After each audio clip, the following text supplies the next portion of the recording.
Good morning. High, আমি সুপ্রিয়া। সবাই কেমন আছো?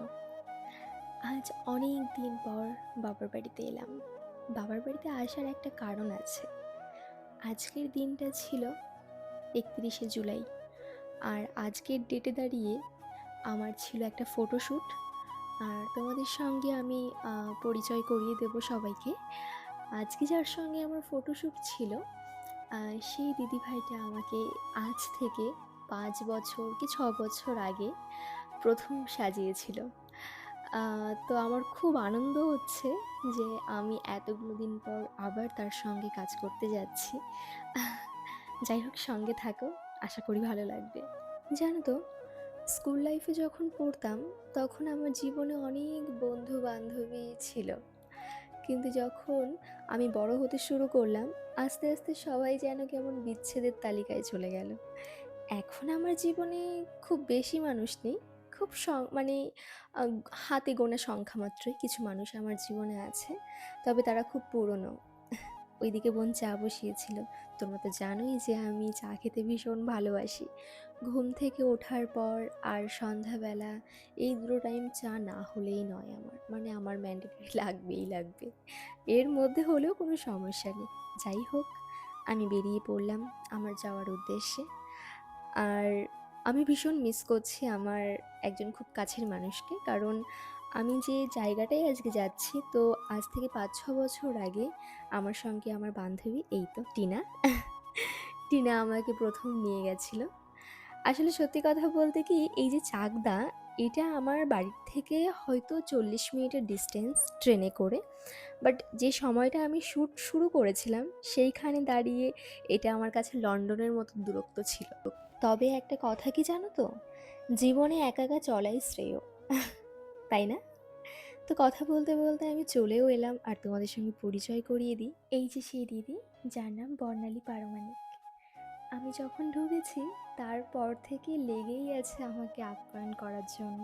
না, এটা দেখানোর জন্য না, বেসিক্যালি দিদি আমার সঙ্গে এরকমটাই করে, এর থেকে বেশি করে। তো এইদিকে আমি খেতে বসে পড়লাম। এখন যদিও বা ঘড়ির কাঁটায় বাজে সময় সকাল 11টা।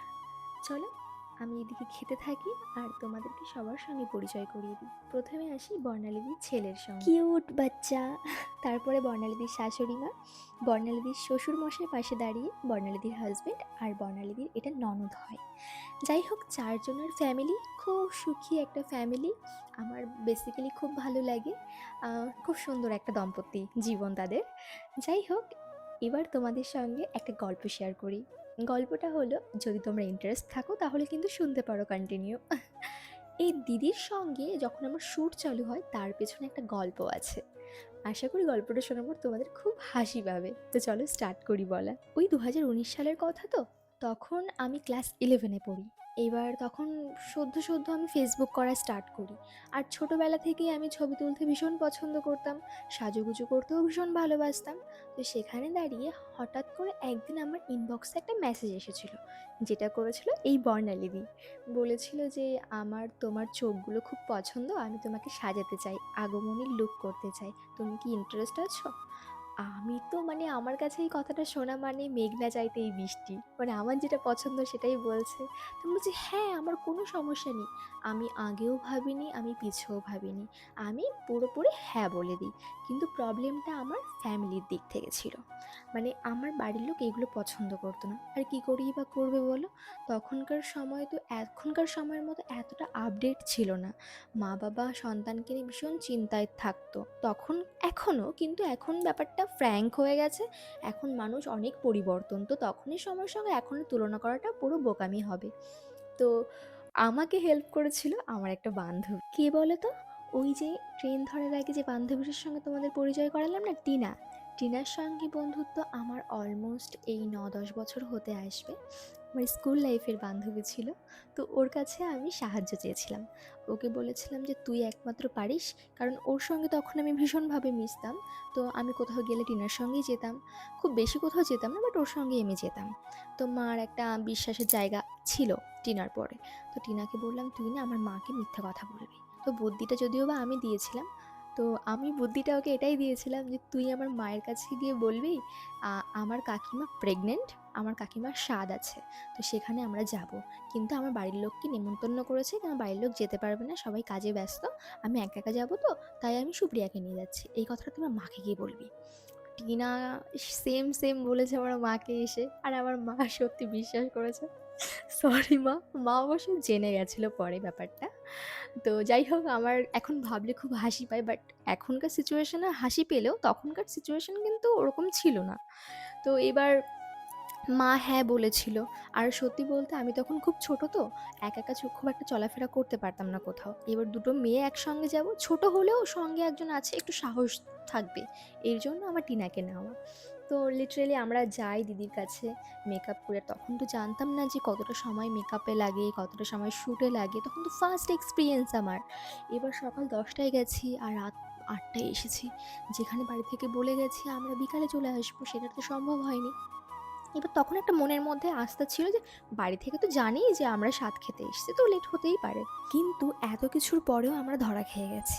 কিভাবে ধরা খেয়েছি তোমরা শুনলে হাসতে হাসতে পাগল হয়ে যাবে। আমাদের বগুড়াতে সাপ্তাহিক বাজার সপ্তাহে দুবার বসে, একটা বুধবার একটা রবিবার।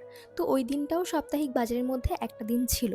আমার মা সেদিন হাট করতে যায় আর টিনার মাও যায়। তো আনফর্চুনেটলি টিনার মায়ের মুখোমুখি আমার মা পড়ে যায়। আর পড়ে গেলে আমার মা ডিরেক্টলি টিনার মাকে জিজ্ঞাসা করে, কি দিদি তোমরা স্বাদ খেতে গেলে না? টিনা তো সুপ্রিয়াকে নিয়ে গেল, কত বেলা হয়ে গেল, কখন আসবে বাড়িতে? তো টিনার মতো শুনে হতভম্ব, কি বলছো দিদি? তখন আমার মা বলে, হ্যাঁ টিনা তো সকালবেলা এসেছিলো, এসে সুপ্রিয়াকে নিয়ে গেল। যাই হোক, তার আগে পরিচয় করিয়ে দিই। এটা হলো তরুণদা, যে আজ আমার ফটো এবং ভিডিও দুটোই শ্যুট করবে। তরুণদার সঙ্গে আজকে আমার সেকেন্ড টাইম কাজ, খুব ভালো একটা মানুষ। যাই হোক, এবার গল্পে আসি। টিনার মা ওরকম বলছে, এবার টিনার মা বলছে যে এরকম কোনো আমার যাই নেই যে স্বাদ আছে। তখন আমার মা বলছে, তার মানে কি টিনা মিথ্যে কথা বলে সুপ্রিয়াকে নিয়ে গেল? কোথায় নিয়ে গেল? এবার ভীষণ রেগে গেছে টিনার মাও আমার মাও। এবার আমরা বাড়িতে আসছি যখন, তখন সময় বাজে ওই 8টা। এবার বাড়িতে তো নর্মালি আমি ঢুকে গেছি। আমি তো জানি না যে এত কিছু ঘটেছে, বুঝতে পারলে? এবার বাড়িতে ঢোকার পর মা তো আমার মুখের দিকে তাকিয়ে সেই ভালোভাবে জিজ্ঞাসা করেছে, ঠিক আছে? বলছে, কি ব্যাপার, কোথায় গেছিলি তোরা? তা আমি না, কি কি আর কি মারছো মা, আমি তো বলে গেলাম আমরা স্বাদ খেতে যাচ্ছি। বলার পর মা তো ঠাস করে একটা চড় মারে আমাকে, বলে মিথ্যা কথা বলছি, সত্যি কথা বল কোথায় গেছিলি। তখন মাকে আমার পুরো ঘটনাটা বলতে হয়। আর লাস্টে আমার ছবিও দেখিয়েছিলাম মাকে। বর্ণালীদি এত সুন্দর সাজিয়েছিল, আমাকে ভীষণ মিষ্টি লাগছিল, মানে আগমনীর লুক যেটা হয় সেটা করেছিল। তো সেখানে আমার মা বলছিল যে, সত্যি কথা বলেই যেতে পারতি, মিথ্যা কথা বলে কেন গেলি, কোথায় গেছিলি? আমি বললাম চাকদাতে। তো বলছে, এত দূরের রাস্তা যদি কিছু হয়ে যেত তোর? তো এই কথায় মা ভীষণ চিন্তা করছিল। তাছাড়া মা খুব একটা বেশি আমাকে বকেনি, বিকজ মায়ের ভীষণ পছন্দ হয়েছিল। আর ওইদিকে বেচারি টিনা, কাকিমা সরি। যাই হোক, আমার বান্ধবীটা আমার জন্য প্রচুর স্যাক্রিফাইস করেছে। সত্যি টিনা আমার জীবনে অন্যরকম একটা জায়গায় আছে। আমার অধিকাংশ শ্যুটেই শুরুর দিকটাতে টিনা আমাকে সাথ দিয়েছিল। কারণ আমি একা, একা খুব একটা বেশি যেতে পারতাম না। আমার কনফিডেন্স ছিল না। তো টিনা সবসময় আমার সঙ্গে থেকে আমাকে কনফিডেন্স জুগিয়েছিল। সেকেন্ড টাইম আমার মা আমার সঙ্গে সব জায়গায় যেত। আর তারপর আর কি। তো চলো, সবাই আমার কাছে ভগবানের মতো। বর্ণালীদি, আমার মা, আমার বান্ধবী। তো এই হলো আমার লাইফের একটা ঘটনা, যেটা বর্ণালীদির সঙ্গে আমার ঘটেছিল। পরে বর্ণালীদি জানতে পেরেছিল। যাই হোক, এই বলার আর কিছু নেই আমার। এখন যদিও বা গল্পগুলো ভাবলে, শুনলে হাসি পায়, বাট তখনকার সময় এতটা সহজ ছিল না। তো যাই হোক, এটা আমার আউটপুট লুক বেরিয়েছিল। কেমন হয়েছে অবশ্যই জানিও। আর দিদি আমাকে কেমন সাজিয়েছে সেটাও অবশ্যই কমেন্ট করে আমায় জানিও। তো চলো, আজকের ভিডিওটা এখানেই আমি স্টপ করি। দেখা হবে তোমাদের সঙ্গে অন্য একটা ভিডিওতে। টাটা, সবাই ভালো থেকো।